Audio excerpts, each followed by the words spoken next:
အားလုံးပဲမင်္ဂလာပါဗျဒီနေ့မှာကျွန်တော်တို့ဝတ်သားပေါက်ပေါက်လေးနဲ့မြို့ပွားနဲ့ချက်မယ်ပေါ့နော်ဘန်းကော်ပီစိန်လေးပါကျွန်တော်တို့ထည့်ပြီးတော့ချက်မှာဖြစ်တယ်ဆိုတော့အရင်ဆုံးကျွန်တော်တို့စီထည့်လိုက်တယ်ပေါ့နော်စီထည့်ပြီးတော့စနွေးလေးထည့်တယ်ပြီးရင်ကျွန်တော်တို့ချက်တော့အနေထည့်မယ်ပေါ့နော်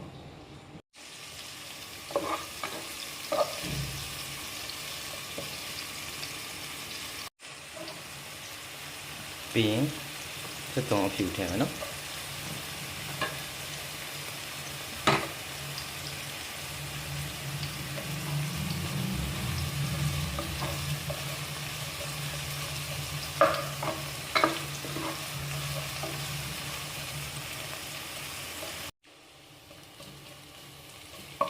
ချက်တုံလေးချက်တုံဖြူချက်ပြီဆိုရင်ကျွန်တော်တို့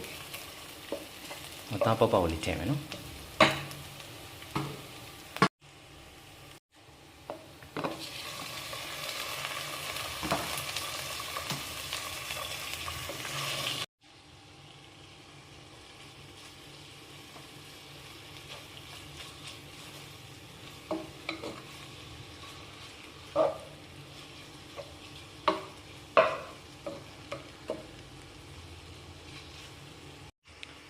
ပြီးရင်ကျွန်တော်တို့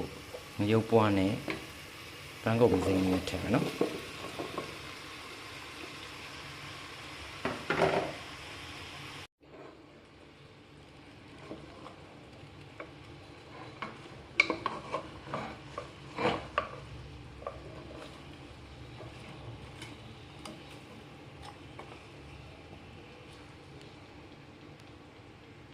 ပြီးရင်ကျွန်တော်တို့ရေထည့်ပြီးတော့ခဏအုပ်ထားမယ်နော်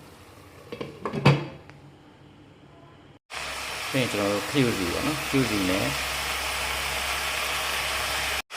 ဒီပဲငပြားရဲ့အနောက်ပေါ့နော်ပဲငပြားရဲ့အနောက်နှစ်ခုထည့်လိုက်တယ်ပေါ့နော်နည်းနည်းပဲထည့်မယ်ပြီးရင်ကျွန်တော်တို့နှံနေအောင်မှုပေးလိုက်ပါနော်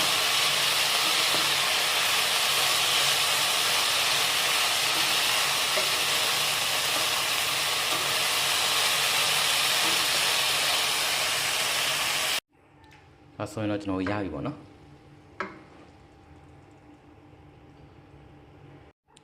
ဒါကတော့ကျွန်တော်တို့